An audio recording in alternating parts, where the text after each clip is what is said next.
Hi, everybody, and welcome to another installment of the Dare Every podcast. We are here today with my lovely friend Mac. Say hi. Hey guys. Mac and I have been really good friends for a while. We didn't start off as friends or good friends. We were actually sworn enemies for a long time, but he forgave me and we rekindled our friendship, and here we are. So this episode is called From a Man's POV. So I had to bring one of the best guys that I know on here to talk to you guys. Yes. He's a good one. He's a good one. But he is taken. He is newly engaged, with amazing fiance. And he's going to be giving us some, words of advice, some tips here. Because as a woman, sometimes we think we know it all, and we usually do. But I have asked Matt to come in, give us some of his insight, especially when it comes to dating. And because he is one of the good ones, I really do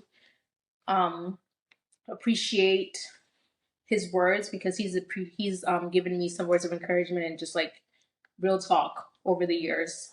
In all my relationships, he's always been a constant for me, and he's always just been a real one. So we're just going to get into it because I have lots of questions, and I think you can definitely help other people out by giving me some answers here. Yeah, once again, it's the guy's POV stuff. Yes. Getting the wrong or right answers. Yes. I mean, as honest as possible. From a man's POV, I think we would all love that, because everybody's always wondering, well, what does he think? Why does he do this? So I think from that perspective, we can definitely get some more insight. Yeah. All right, so let's get into it. So my first question for you, what would you consider to be the top 3 red flags and the top 3 green flags to look out for in men during the early stages of dating? I want to hear early this. Stages of dating. Okay. Top 3 red flags. I'll say for one, the location of where you meet. I feel like that's one of those. It might not seem like a big deal, but if you meet somebody that I feel like you meet them in a quote unquote party setting, not like a dinner party, but like more of a party like setting. A club. Yeah, that's, to me, honestly, is a red flag. Nobody goes to the club to go find your wife. Okay. That's one. Number 2, red flag of meeting a person. I'll say is the conversation, the communication. So if they're starting off with complimenting more of your physical attributes, as opposed to getting to know you from an intellectual level, that's another red flag. Yeah, that's a good one. Yeah. And the third one, I'd say, as a flag would be who they hang out with and what they do. I don't know if that's you mean what they do as in like their job? Just in life in general, because when you have a conversation with someone, you first meet them, right? Just having a conversation about them telling you what they do can give you an indication. So if they tell you, "Oh, I'm still figuring out my life," that's a red flag. So you telling us because you should have a plan. Okay. Especially if it's, once again, if you're talking about dating with intent. Yes, of course, because we are. Yeah, if they're telling you they're still figuring out their life, even if you are, you should have a plan. A plan A and plan B. You should have something in the works. You should be working towards a goal. So if they're telling you they're figuring it out, I think that's another flag. So what do you think about like dating a DJ or a party promoter? I don't think anything's wrong with that. All depends on, generally, honestly, I think that all depends on the individual. Yeah, each individual, and essentially if it's financially stable. If that person as a DJ, like look at DJ Envy, for example. He started off as DJ. Yeah. Now he's an entrepreneur and all this other things. Sure. Okay. He saw it as a very profitable business, and it ended up growing into something that became more of a stable 9-to-5 for him, and he's worth a lot more. But Envy is right now. He's maybe in his 40s, late 40s. He's not just a DJ. He's a podcaster, radio. Yeah. Okay. All right. He started off as a DJ. He did start off as a DJ, but right now we're talking to the girls that are like late 20s, early 30s. Late 20s, early 30s. So you said two occupations. You said a DJ and what? And a party promoter. Party promoter. Mm-hmm. Yeah, that's right. Like if you 37 and you promoting parties, that's we probably don't want that. That's to me, just because I feel like by that time, at least by your 30s, you should already have a career path. And if your career is to remain in that industry, then it doesn't necessarily bode well for what it entails in the future. I agree, because we love an entrepreneur. Like you can have like a regular job or whatever, something that's 9 to 5, but then we also love something that's your passion. Yeah. Right? Like you want to DJ because you love music, you love the music industry, you love recording and stuff like that. You're a musician yourself, and also like to be an entrepreneur. If you're a party promoter, are you going to own the club one day? When you're trying to franchise out, when you're trying to get promoted or get into a bigger role, are you networking to get the right people to see your vision, or something like that. If you're just trying to stay in that same stagnant role, then it's a red flag. Yeah. But as someone that's if they're just starting off in that role, it should be like in your early 20s or something, with an end goal of something much bigger. Yeah. But, I mean, who am I to judge? I just from a man's POV, I mean, he's telling us, ladies. Let me tell you, when a man tells you something, take it as literally gold, because they all think alike. But now we have the red flags. What about the green flags? Green flags. First one that comes to mind is when a guy deems you as important, they will make time. Yeah. No matter how busy they are, their schedule is, whatever it is. When they find someone they are genuinely interested in, they will move mountains to make sure that they're in your presence, to make sure that they're making that time for you. Ain't that the truth? So a guy that's serious about you will always make the time. Yeah. Another green flag is a listener. I feel like that's another big green flag where they're genuinely interested in what you have to say. Yeah. And you mean just texting "Good morning, Queen" ain't enough? No. That's some shit that somebody's catching some strings. No one's ever texted me "Good morning, Queen," period, because but I'm just saying, I've seen a lot of that on Instagram, TikTok. Yeah, that's true. Grand Rising Queen or something like that. I'm not gonna lie, I hate that word. Grand Rising or Queen? Grand Rising. That sentence, rather. I hate it. I'm not a big fan of it, but so I'll say that was just the first one I said, right? Yeah. Making time, listening, good listener. So, good listener. Yeah. So the second one, the third green flag is from a man's POV, someone with a goal. Like they're ambitious. Yeah. I don't want to keep saying all this phrase like goal, ambitious, dreamer, whatever it is, but someone that is actually working towards something. Yeah. Right? Because we know not all fingers are equal, so that means some people might not be as successful as others. Yeah. But what do you define as success? Right? I feel like that's a big thing. So depending on your definition of success, you want someone who's working towards succeeding his goals. If you have someone that's just a floater or whatever it is, figuring things on the fly, wherever the wind may blow, that's I will say this, like I've seen a lot of stuff on social media because I am heavy on social media. I mean, I have to be, right? I have a podcast, but I gotta know what people are thinking. That's true. I've seen a lot of social media, especially like to your last point, like ambition, like, and again, like I'm in my early 30s, and I've seen a lot of women saying, well, they need to have their man have it all figured out. Yeah. But like, I'm a person that like, I like having goals. Right now, I don't have everything figured out. Right. So like consistently, I'm always working towards, what I want to be in the future. Mm-hmm. So like, what would you say as, what would be something you would have women look out for if a man's trying to figure it out or trying to have a goal? For instance, if someone is trying to like, be in a real estate industry or some sort of like industry where you need to have connections, you need to have like skills, like what would you say would be something that you can look out for. So as a female to look out for, yeah, to make sure like he's actually, he has sense. He's not just talking, but he has sense. I mean, observation, right? If you observe them, like you will be in their presence quite a bit. If someone that quote unquote once again taking it seriously, but early stages, because we're still talking right now. It's like week 1, week 2. No, I mean, how should you know that without being in the presence to seeing and observe from a first-hand perspective? Can we find out on Instagram? Maybe look at who he's following.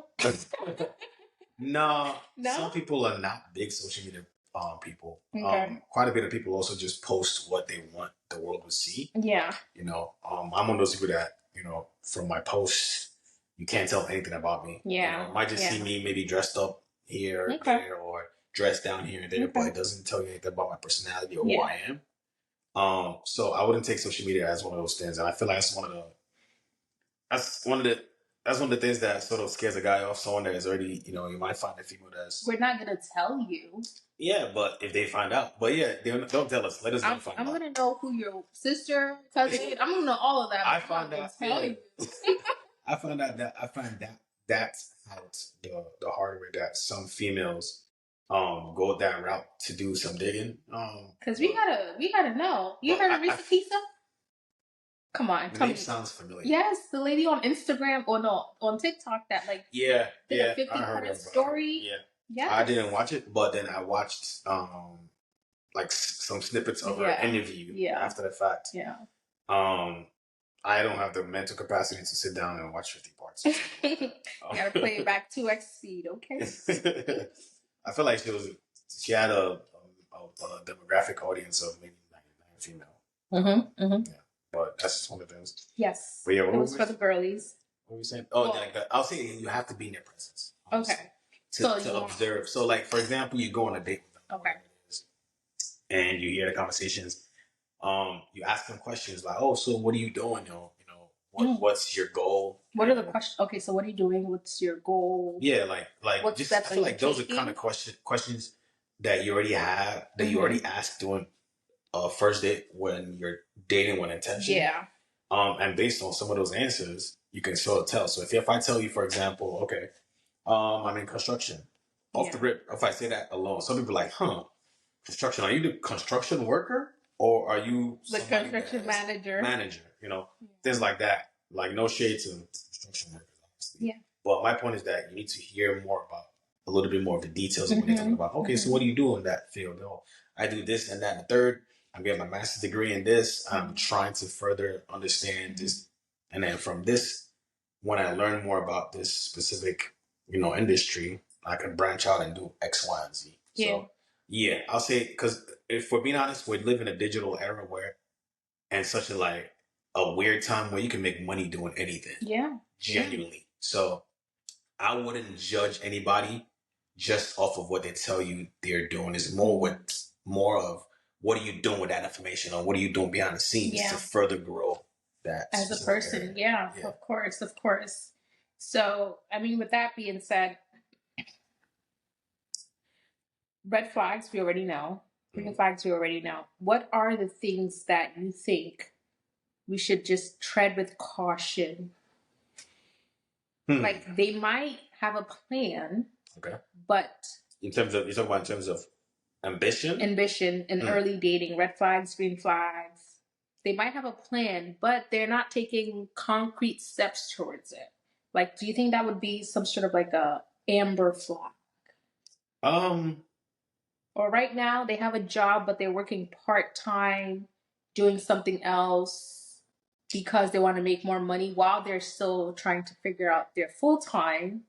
Like, what do you think the girlies should be looking out for? Okay, so we're talking to those that are looking early to date somebody? No, we're talking about full intention. Okay, full intention. We're dating with intention. That's an amber flag for sure. Yeah. Because, if you're looking to date somebody with intention of settling down, you'd want someone that is established or on their way there. Yeah. Right? And but I'm not against helping a man. That's my point. I know that. I'm not against that at all. But it's more so the journey behind it, or the intention behind it, the plan behind it. That's what I keep saying.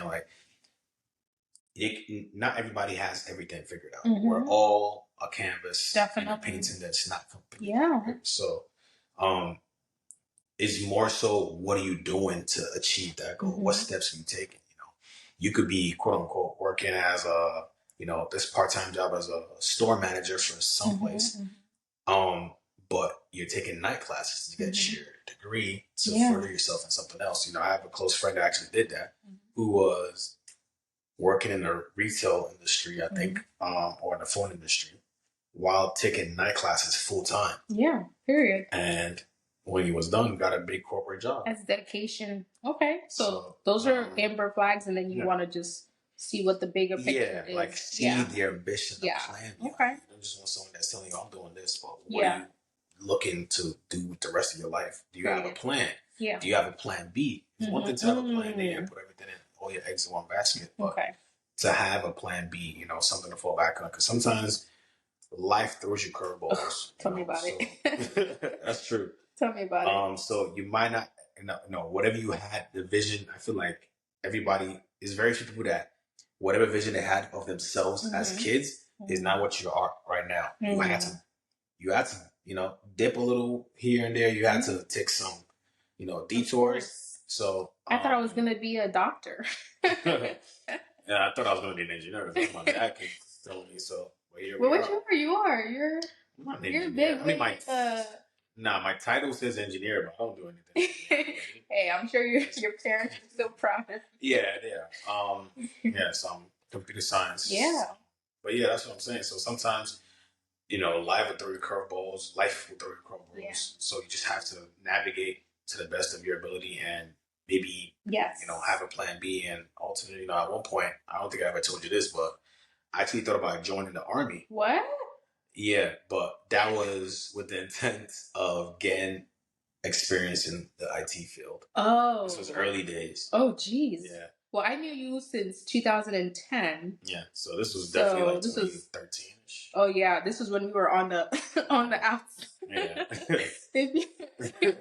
No, but the funny is, I still don't tell a lot of people that. Not a lot of people really know that information. Not a lot of my close friends know that information. So, now they know. And now I know. But that's what I'm saying. Like, plan A was to get a job in field, and I wasn't getting anywhere in the early days. Or the ones that they get didn't necessarily work out. Yeah. The way I wanted it to. So I had to think of a plan B, which was okay. Let me get some experience in the military sector. They also pay for furthering your education. Yes. I was thinking about that. So if you wanted to get a master's degree, benefits too, and you come back, you also get security clearance to work more privileged jobs or in the government sector. So, nothing wrong with having a plan B and plan C either. Yeah. So I feel like that's something that is more of a green flag when they have that sort of life plan. Yes, I definitely love plan Bs and plan Cs because I'm not the person. I'm a person. I love planning. So like, if plan A don't work, I already know what B, C, D is gonna. I already have that. People are saying that like, well, you don't believe in yourself. No, it's just being a realist. A what if, like a what if, I'm a big what if person. Yes. But sometimes I've been called a pessimist. No, I think a realist is more like it. I think both of you and I are realists because you want to make sure there's always every plan, every possibility is covered. Like, what if this happens? Okay, that's exactly how I am. Mm-hmm. So, some people don't see it that way. No. But, you gotta have a plan. Like, even when I go out to dinner, people are gonna look at me like I'm crazy because I always have 2 reservations. Yes, I do. Like, what? I do. Yes. So, like, if I have a dinner plan and I have a restaurant for like 8:30, because we're always late. Yeah, we know. Stop. But yes, I'm always late. If I have an 8:30 reservation and I know this restaurant is like a stickler for time, I'm always gonna have like another 8:45 or 9:45 at a different restaurant close by. I did not know that. I've never even heard anybody have that sort of plan. Would you want to be stuck not eating? Well, how about you not be late? But sometimes it doesn't have to do with me. Other people are involved in the plan, so they might be late. So I don't want to starve, so I will make multiple reservations. I feel like maybe once I've done that, but I don't think I've ever made multiple reservations. It's because nowadays most restaurants They'll give you a grace period. Not even grace period. They would charge you a card. They do for no call, no show. Yeah, but that's if you don't show up. If I show up at the restaurant, okay, I got what you're saying. And then they say no, we can't seat you. But if you're already late, might as well start heading to the second venue. No, I'm still gonna try the first because that was my first choice. Okay. I'm gonna try the first, and if they tell me no, then I'll do the second one. Yeah, I'm one of those people. If I have my mind and heart and I'm being told something, I zone in on that. Yeah. So if I don't get that, sometimes I might get cranky and stuff. Yeah, we know. Okay. I've been called Angry Bird, so we know. But I have one last question based on this topic. Yeah. I just want to make sure we cover all bases. So, when it comes to like an ambitious man or a man that like you're in a relationship with and they don't have it all figured out, as a woman, would you want your woman, the woman that your girlfriend, to like help you out, like give you pointers, send you like class information as far as like, getting this degree, getting this certification? Would you want your woman to do that? Basically, like, I guess, help sort of build help you out? Yeah. I personally know what I know now. I think that is a positive. Like, only something good can come off that because she's looking out for not just your best interest, but her best interest, which means she's thinking about you guys as an entity. The future, yeah. Like, okay, there's a future here. Let me see if there's a way I can, help you whenever I can.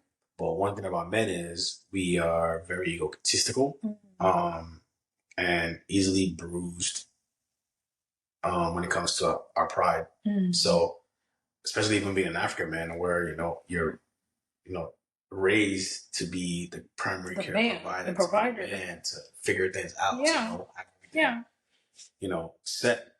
So sometimes if you're not necessarily on path or where you want to be, and someone else is telling you that, some men might be apprehensive. Yeah. But we're in a day and age where the world is constantly changing. And now more women are more statistically, financially stable than black men. Black women are more statistically. So there's nothing wrong with that if you have your partner or whatever it is trying to give you a little help in hand or whatever it is. So it just means men need to learn to swallow their pride a little bit more often and be more open. Yeah. Easier said than done, but it is, because I think years of unlearning. It does, especially like if you're, like the first son or like like some sort of figure in your family that your siblings look up to, your parents, or wanting to do great things. It's difficult when you have a woman or someone that you feel like you want to provide for. And then this person is giving you pointers and giving you tips. Like, I feel like you said it best. You have to learn how to put your pride aside a little bit and understand that the woman is just working with you as a team. Yeah. And not trying to like upstage the man in any way, but just wanting, And I feel like it takes a village, I feel like that's a red flag. Like if he's automatically defensive, like you say something like, "Oh, well, I found this class or this thing, something that might help you towards achieving this goal or whatever it is." Yeah, that's a red flag, and he's automatically defensive because it means he's too prideful to take help from somebody else. Yeah, well, sometimes maybe a little time, give him time to warm up to that. Maybe also finagle it in a way, make it think like it's his idea, something like that. It does work, right? Oh, that works. Plant the seed, weeks in advance, and stuff like that. Maybe like send him a couple emails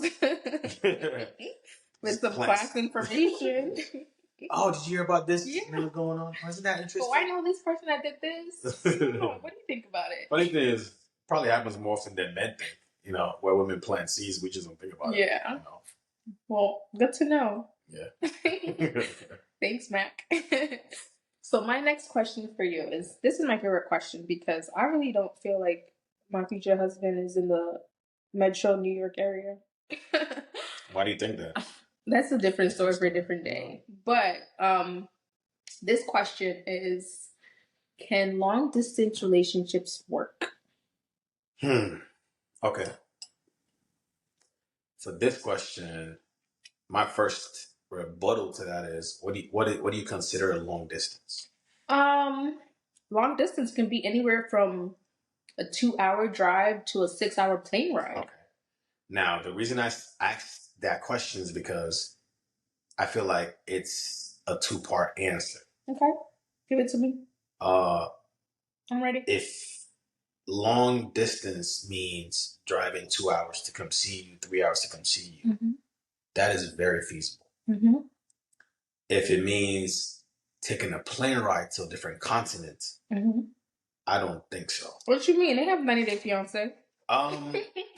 First of all, those Michael and Angela. No. And there are obviously success stories. Yeah, there are. There are very outliers, few, but yes.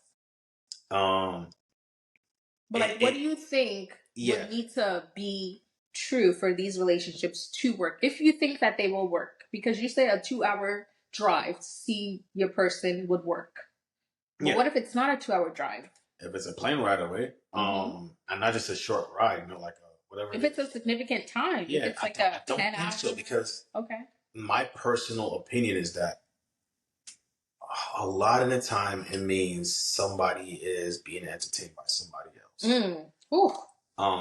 And I'm not just saying that just because just to say it because it sounds good, but I'm saying that because I've seen it where people that were in committed relationships with intent, that distance can create a void.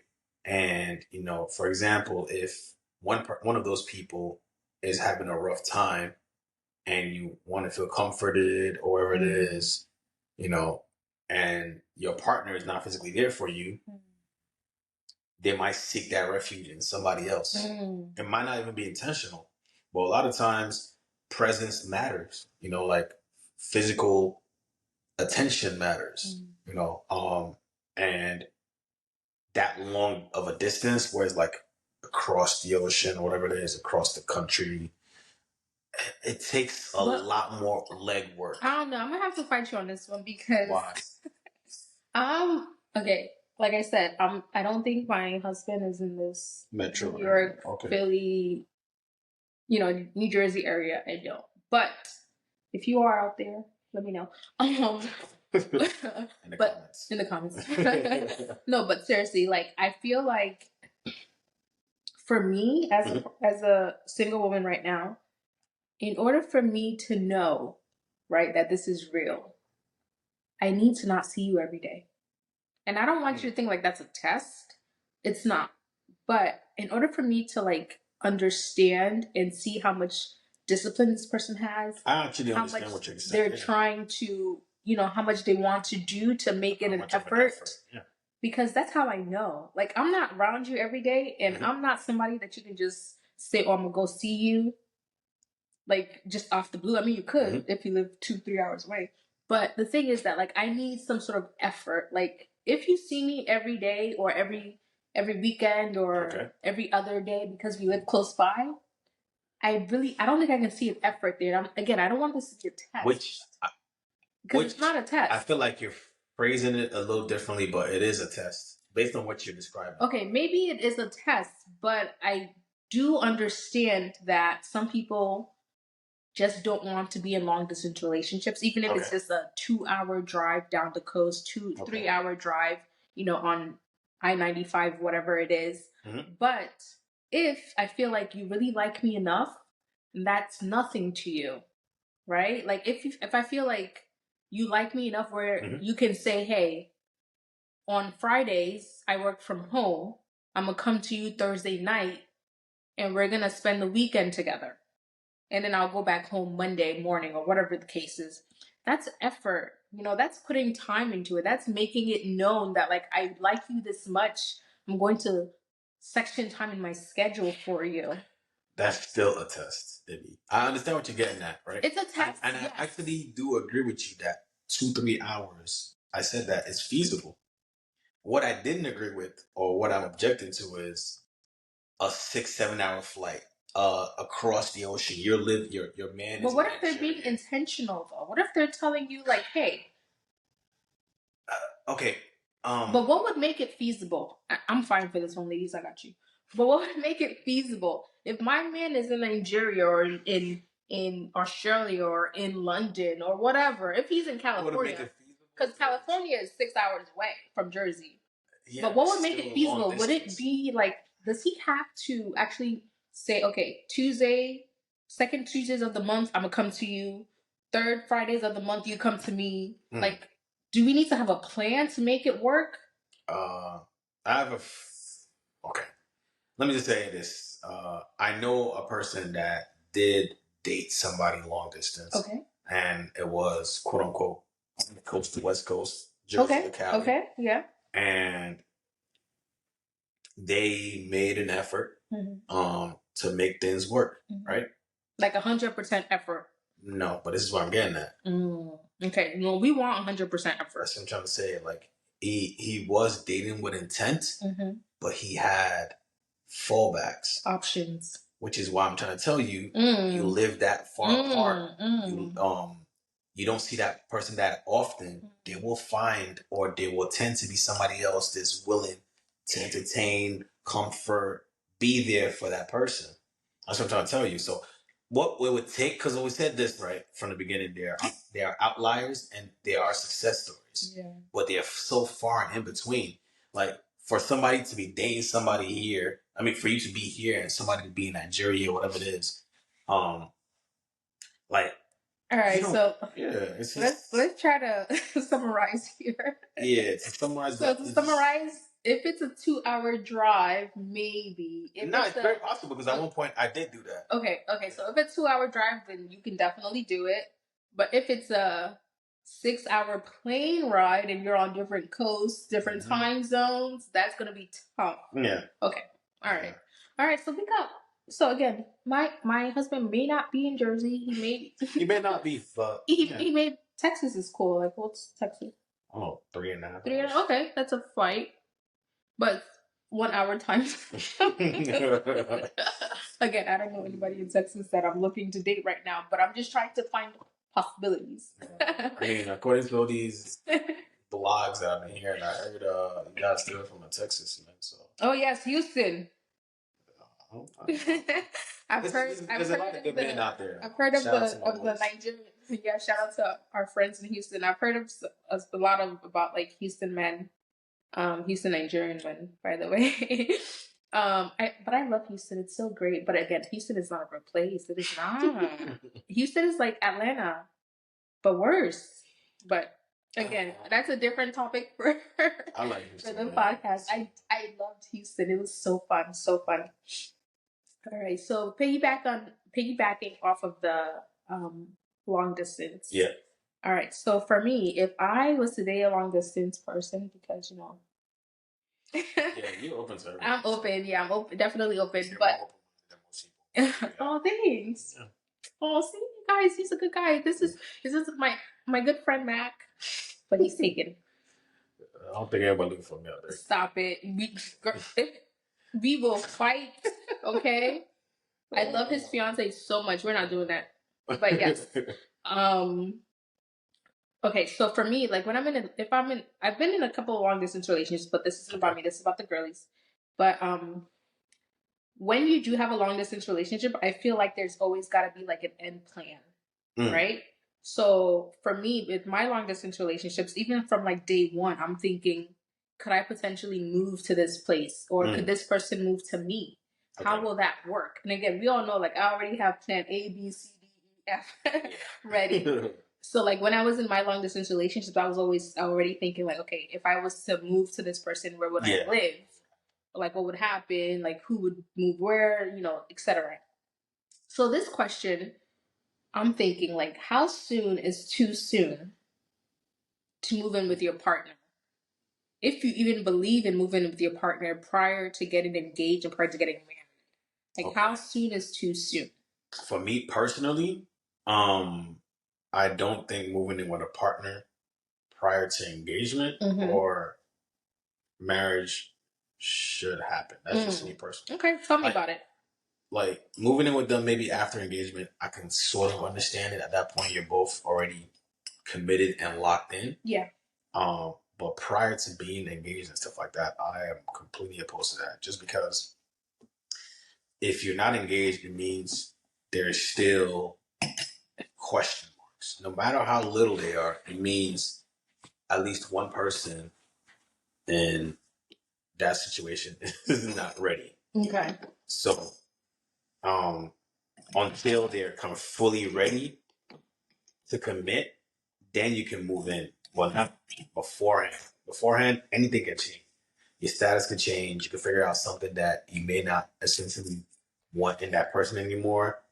You may figure it out, maybe this is not intended to work. And then things could get ugly, right? Because if we're piggybacking off of that distance relationship, yes, which means one person moves to another location, you put yourself in a world of trouble because if it doesn't work out, now it becomes this very awkward situation. It can get real muddy and murky. Yes, it can. Trying to, so that's why I'm against that. And another thing that I'm against that is because I'm a Christian. I feel like that's not something should happen until after you've shown your commitment to her in front of God. So he's a good one. I'm not perfect, I beg. He's a good one. We make mistakes, but we learn from our mistakes. That's the point. Shout outs to his fiance. Shout outs to you, girl. I love you. And I'm so happy for you guys, honestly. But like I agree with what you're saying because again, this is from a man's POV and this is from a Christian man's POV, okay? And a healed or healing man's POV. I feel like moving in with someone, in order for me to move in with you, there has to be a time limit. Like, I'm not shacking, I'm not doing roommates, I'm not doing 50-50. Okay? Period. Okay. Like, at this point, like, are we moving in together because, there is a ring coming, there's an engagement coming, or is it because we're doing long distance and we need to be closer to one another, whatever the case is. But I've lived with a partner, and I'm not gonna say like it was the worst thing ever, but I will say like I wanted something different. Okay.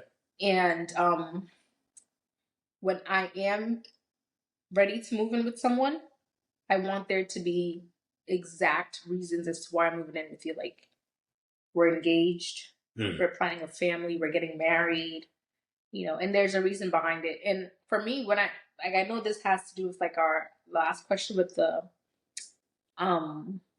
long distance. Yes. So I would move to a different state. Okay. But I won't move in with this person. So like if I was dating someone in like, I don't know, let's throw something out, Alabama. I think I would move to a different state for us to be closer. Okay. But then also because we're dating with intention, right? Yeah, that makes sense. So we're at a point where like I can move to Alabama and I know that you're gonna propose to me in 3 weeks, right? Or like I know that There's committed to me. Yes, you're committed to our future, right? And like I have concrete evidence that that's happening. So that's why I would like move in with someone. And like as far as like the question, how soon is too soon? So not moving. Again, to summarize. Okay. Not moving in even after you're engaged, but after you're married, because one, you're a Christian, and two, because this is your wife. Okay. This is the person you want to spend the rest of your life with, and that is the right way to do it in your perspective. Okay. Is that correct? Yeah. Okay. All right. Yeah, I feel the same way too. So don't slide in my DM talking about 50-50. Because that ain't happening. Oh. I think that debate so much on Twitter. We're gonna talk about that here because I want to make sure people are like are locked in. But you want to touch on it? Not to go into it, but it's just one of those things that based on our backgrounds, being that we're Nigerians, we are raised with knowing that the man should be a provider. Yeah. Once again, we understand that our generation, or our parents' generation, is different from ours or the current generation. Yeah. But it's still accurate to some extent. Yeah. So no, I don't think 50-50 works. But there's so many other gray areas. What if she's making significantly much more? Or something, or she has some crazy inheritance, whatever it is. So there's little things like that, but outliers. But exactly. But majority of the time, the man takes. I feel like that's understood. Yeah. If you come across a person, that says 50-50, run. That's run. Like I saw something online. I'm pretty sure it was like recently. I saw something. This guy was talking about how he makes $180,000. He said he makes $180,000, right? And his girlfriend makes $40,000. You saw that, right? Yeah, I saw this. $180,000 versus $40,000. And he's asking, I know it's not supposed to be 50-50, but what's the percentage? Okay, first of all, I'm just going to go into this and we can move on to the next topic. But I'm going to go into this because this is sickening to me. You can pay this woman's salary, okay? You can pay her salary and not even feel it from your pockets. And you're talking about how much should she... How much... Mack, stop.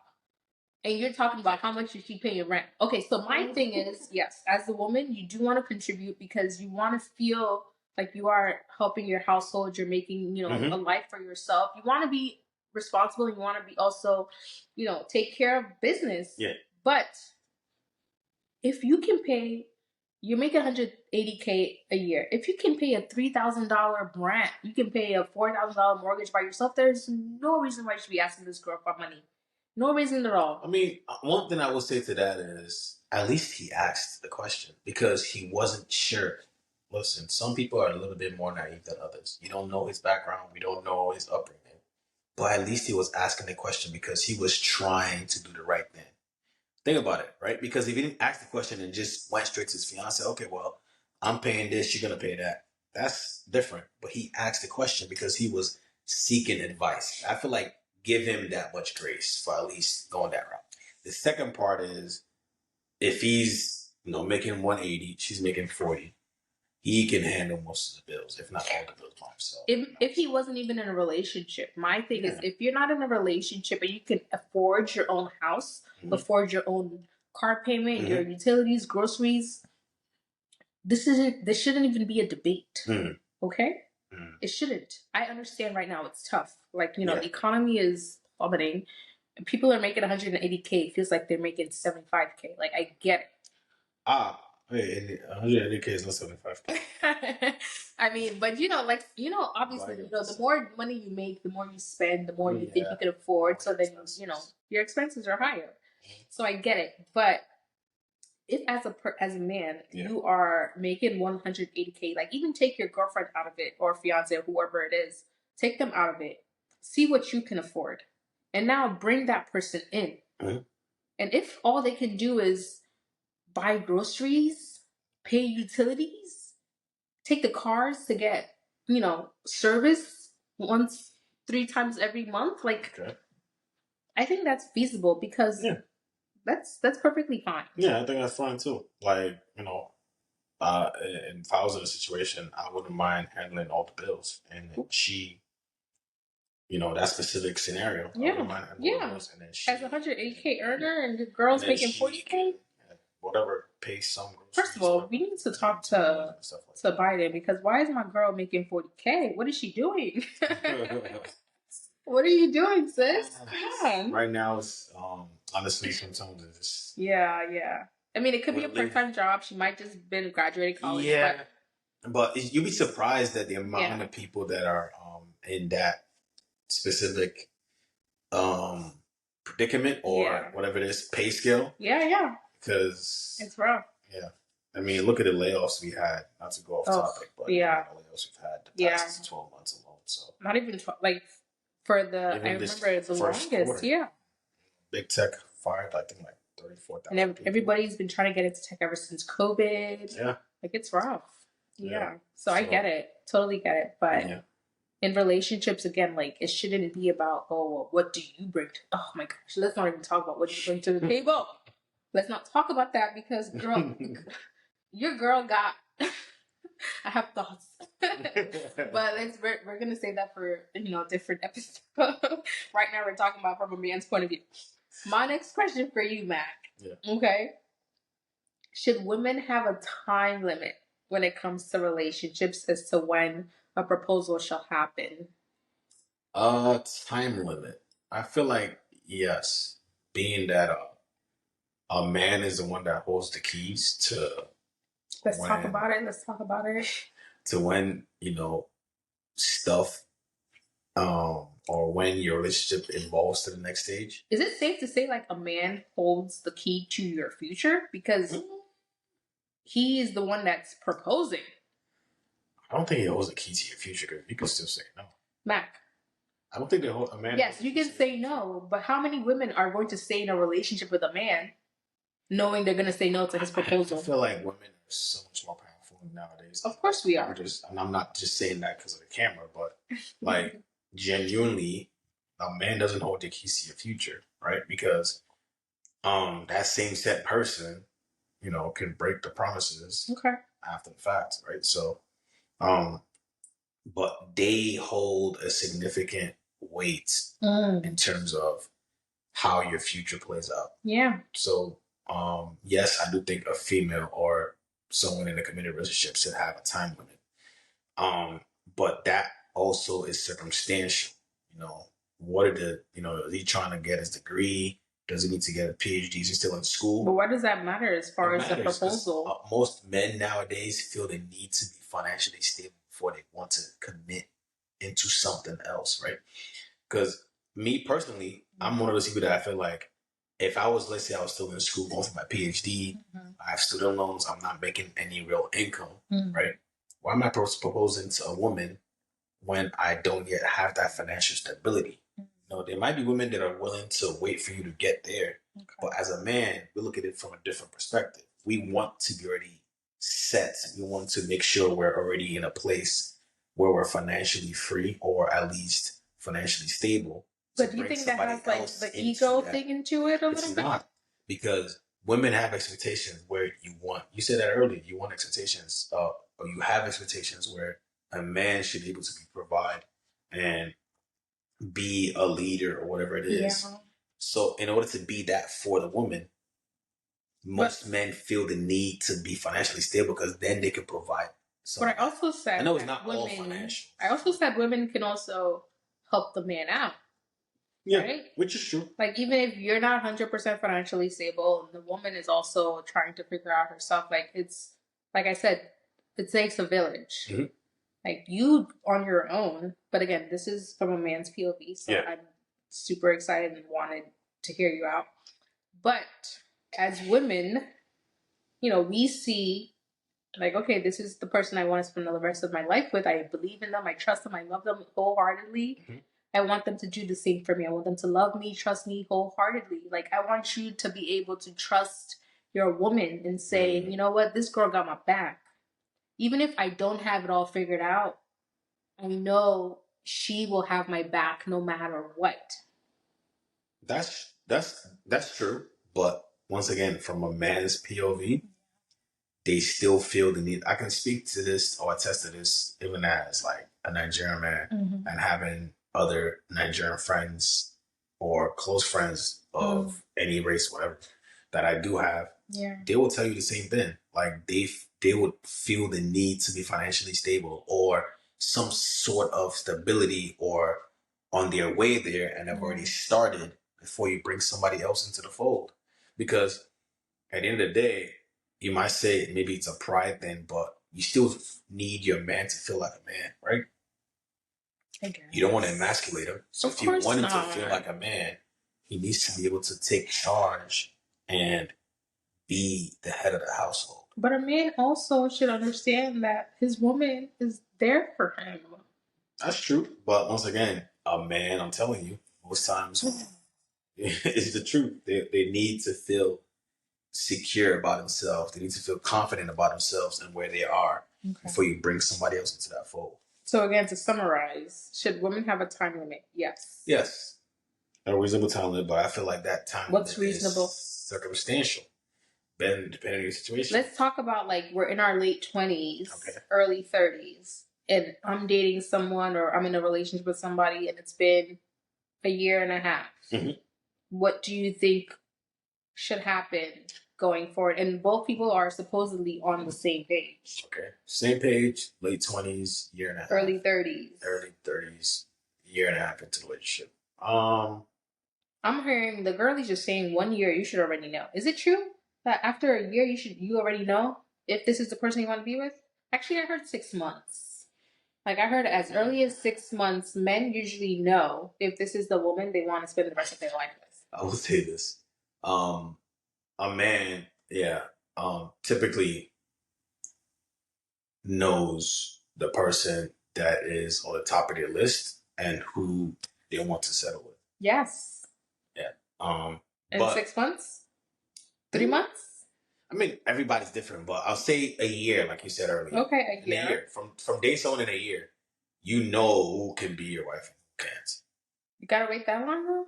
Some people are different. I feel like I'm gonna be that I do a little bit more due diligence. Okay, you want to do some more, And I've been thinking it's just I need to see a little bit more. I need to spend more time with you. Okay. How many times have you heard of people say, "Well, he's not the man I met," but they dated for 2-3 years, and all of a sudden. But even I've seen that for 10 years, so you can't really. Yeah, but the thing is, you give yourself a better chance the more time you spend observing. I guess. Again, it's from a man's POV. I guess we're listening to the man here. No, but yeah, I appreciate that insight. No, that's facts. So a year, usually you should know. So like after a year, if a woman's like, all right, so what are we doing? Yeah, well, I'll say like if they're into it, then in the back of his mind, he already has. He already knows. Yeah, he's already probably like has a project timeline or.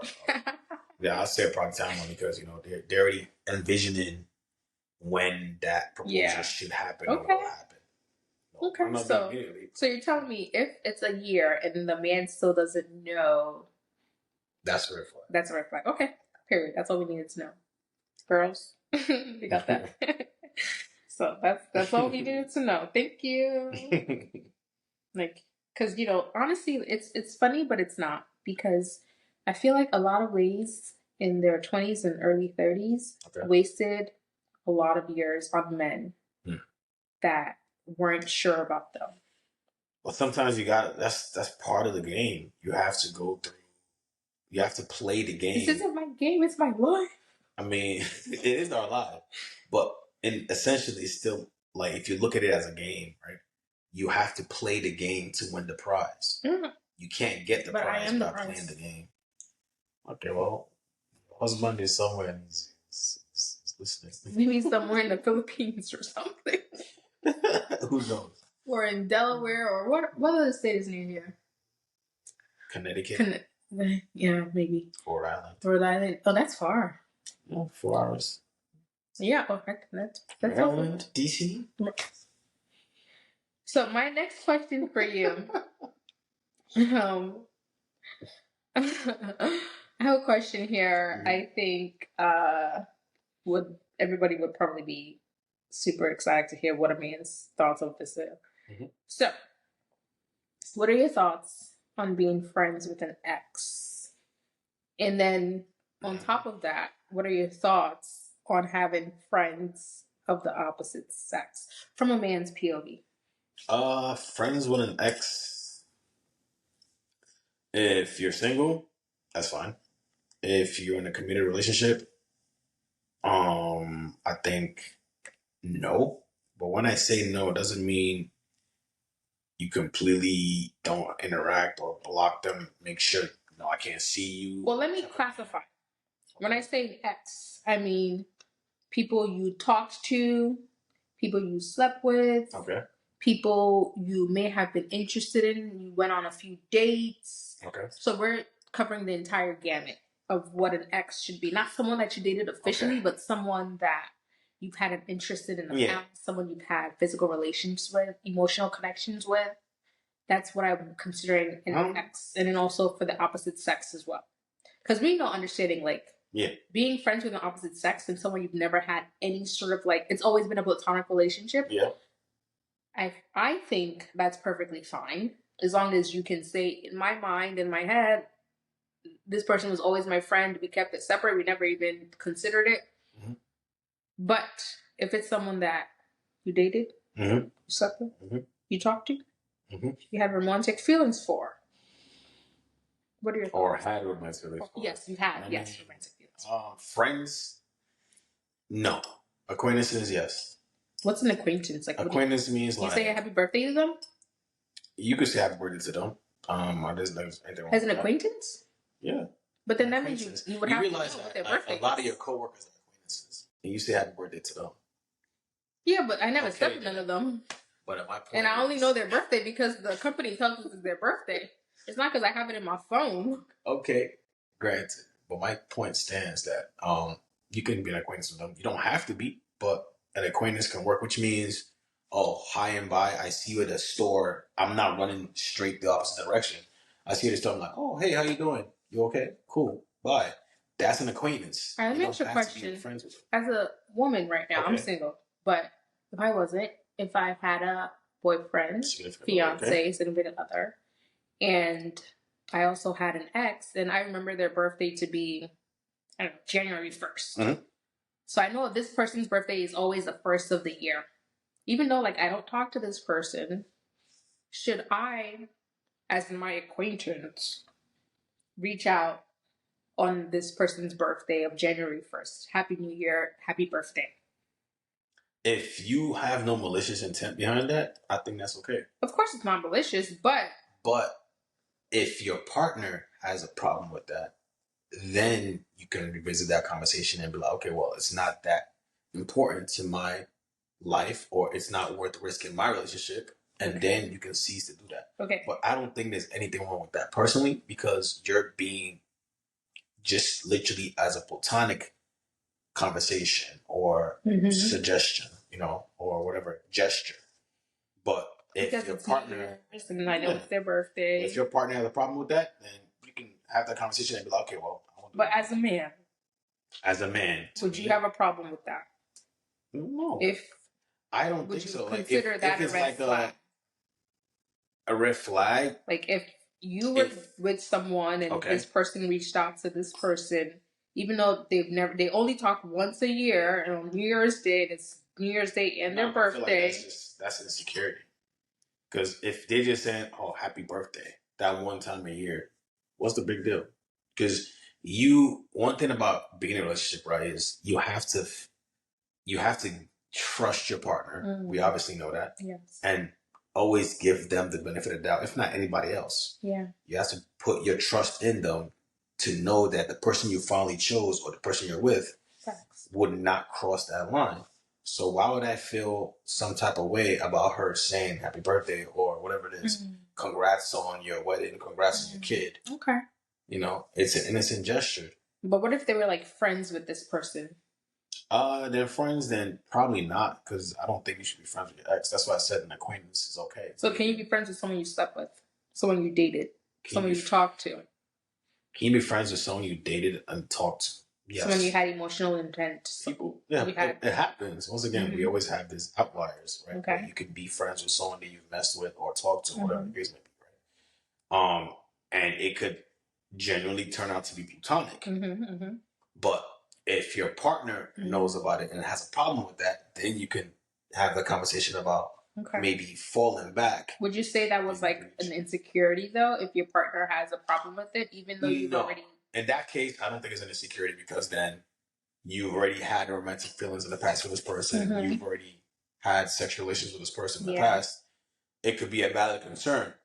So that one, I don't think it's insecurity in that sense. Okay. So they have valid reasons and the right to feel like, okay, maybe this might not. You can't be friends with the ex. But yeah, if it's just like a congrats on the kid. Yeah. There's nothing wrong with that. Because sometimes people will say, like when you message someone, that's like an opening. Once again, because yes, you might have different intent. You might just be like, oh, this is an acquaintance, someone I just want to wish them well. But then the other person might be like, oh. And then that's when you shut it down.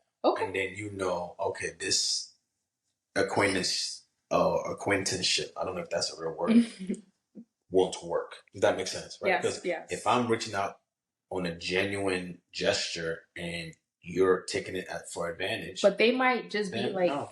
They might not even, you might not even know they're taking it for that advantage. They might just be responding to you, and then next thing you know, they're texting you, "How's your day going? What's going on with you? What are you doing this weekend?" And I feel like anybody with a brain at that point, you would see that, especially if it's an ex or someone you mess with or talk to, you would already know some of the things or where that conversation is leading to. So how would you shut it down? Oh, like, oh, I'm sorry, I'm busy right now. I can't have a conversation. Or, oh, I have to go. I'm running. Whatever it is. But let's say they're like making more stronger suggestions, like, oh, can we link up? Or, let's grab drinks or something, right? Because some people are bold like that. And you're like, oh, that's inappropriate.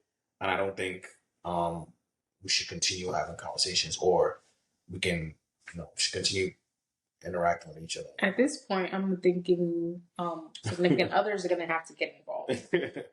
But that's where the trust comes in, right? Because the person you're with, you need to understand that they are not going to cross that boundary. Yeah. And that they know better. Because if they don't know better, then that's when you start thinking a relationship. Red flags. Yeah. So. All right. So I think this is going to be like our last question, because this is my last part. But this is probably like the most important one for the night, I think. Mm-hmm. So this question has to do with a lot of the things we've talked about. Okay. Friendships and, like physical and mentally and spiritually and everything like that. So as a woman, or no, actually, let's, from a man's POV, if you meet someone, okay, as a man, this person is perfect for you, you're physically attracted to them, you're mentally attracted to them, they're financially good, they got it together, you guys think you can work together, you think you can work together as a couple because she got her shit in order, you got your shit in order, and also spiritually, like, God is focused in their life, you know, the main focus, they love Jesus, etc. But so it was a but. There's always a but. But this is your friend's ex-girlfriend. What would you do? What should you do? Okay. I would not even let it get that far to begin with, because I feel like for you to. But wait, what if you don't know this is your friend's ex? Like you guys start talking. If that's your friend. No. Like, okay, for instance, how we've been friends for like close to 10, 15 years. Over 10 years, yeah. But if you're only friends with this person for a couple of years, you just met them through another person, and y'all, you're cool, you hang out here and there, you don't know their past, right? And then you started dating this girl, and then you find out. Okay, you find out that they dated. That they dated someone, yes. So after you guys have been like let's say it's been 3 months at this point, and then you're introducing her to all your friends, and then your friends be like, wait, nah. Like, I used to mess with her when I was like 21. Okay. Like, what would happen at that point? What is your next point? How what's your relationship like with said friend? Is it like me and you can call each other and have a conversation? Is it like whenever I'm out and I see you, we happen to say hi to each other kind of friend? This is someone that you hang out with on a daily now. Even though you guys haven't been friends for so long. So the moment I found out, the first thing I'm doing is going straight to him to have a conversation. Like, okay. I've been talking to X, Y, and Z. I found out that you and said person dated for X amount of time. Before I knew you. Before I knew you. And me and her met after the fact. I'm just coming to you as a man and man, let you know that that's the situation. I didn't date her or start talking to her, with the prior information of what that was, and get their feedback. So like you said, if you now really feel strongly about this person, whatever it is, you've built a genuine bond, all this prior to having that knowledge, you have that conversation with that friend and get their feedback, right? Because now, based on that person's feedback, I feel like you can then proceed accordingly, right? So one thing I would say is that there's, people you hear about people talking about this is my soulmate, this is my this, is my that. I personally believe, and that's just life, honestly. I think that you can find a partner in more than one person. There is not no one person for everybody. Yeah. Because if, for example, if you didn't live in the US and you lived in Nigeria, you can find somebody in Nigeria that you end up marrying. If you lived in Ghana, you find someone in Ghana that you end up marrying, whatever it is. So you can find somebody else that, yeah, people that have been through that, and sometimes it worked out, and sometimes it didn't. I will say this though, like I haven't had too many situations like that, thank God. But I can think of certain partners that I've had that if a friend of mine was to come to me and say, "Hey, I just found out you and this person used to date, talk, whatever," I would be like, what? I would definitely have, some reservations, but especially the last person that I dated, I would definitely be like, wait, no, what are you talking about? This was just like 3 months ago. What are you talking about? I would definitely have quite a bit of reservations. But I did want to ask you one last question. I know this is our last question, but I wanted to just follow up on it. It's the same question, but okay. What if you're an attractive guy, I'm an attractive girl? Mm-hmm. What if someone that you were friends with had a crush on you and they tried to talk to you, right? And then they tried to say, hey, like I really like you. I think we should, try dating or whatever, right? But you're not into this person. Okay. So now this person, you already told them like, hey, I think we just be friends. I'm not really interested in you like that. I think you're a great friend and I just want to keep it that way.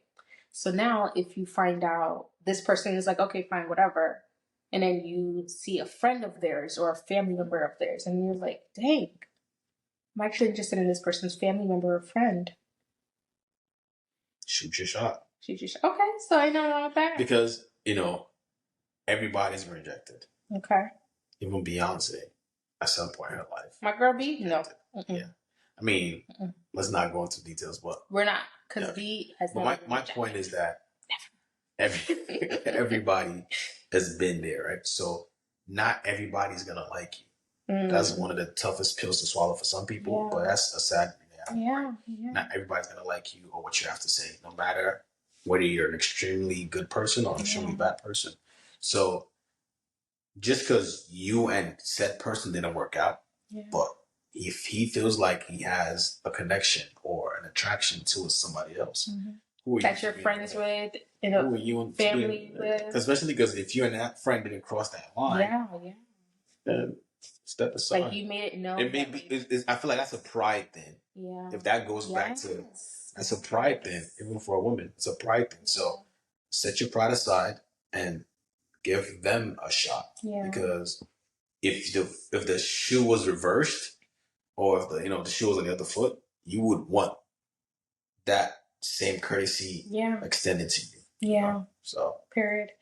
I agree with that. I do, and I feel like I'm sure you had to like say no to a lot of different women that you weren't interested in dating, but and unfortunately, sometimes it's hard to say no to people because you feel like they're great people, but you just don't see yourself with that person, and you don't feel like you and that person would mesh well together. And also, you might just be like you don't want to mess up that friendship. Yeah. Right? You feel like your friendship is much more important than any other relationship or any romantic partner in this person that you could ever have. So I think I'm totally on point with you with that. And just to recap here, woman meets man, and this man has apparently been friends with her ex, and she didn't know, et cetera, et cetera, et cetera. You would, reach out to that friend and have them talk to them. Maybe not talk to them, but let's let them know, like, look, I'm interested in said person. Okay. Yeah. I just thought I'd give you a heads up. Yeah. Okay. Man, I feel like we ran through a lot of questions and I have so much more, but I feel like this is gonna be something for another episode. We're gonna have you back, Mac. I know you're not, you're I'm not not a a camera person, No. but we're gonna have you back because I feel like you brought so much perspective, especially to the questions that, people have asked. And if you guys have any questions, definitely reach out to Dare It Be the Podcast on YouTube, Put it Dare in It the Be the comments. Podcast, Gmail, and yes, comment Dare It Be. And also leave voicemails and anonymous messages. Definitely anything and everything we're looking to hear. And we will have Mac back because, again, like one of my really good friends, great perspective, one of the good ones, and he's taken. Okay, his girl is amazing. I'm gonna keep saying this. I love you, girl. She's awesome. And he's definitely a good one, and she picked a good one, and he picked a good one too. So, with that being said, yeah. With that being said, thank you guys so much for listening, watching. Please subscribe, share, and looking forward to seeing you on the next episode of Dare It Be the Podcast. Thank you. Peace. That was a good one.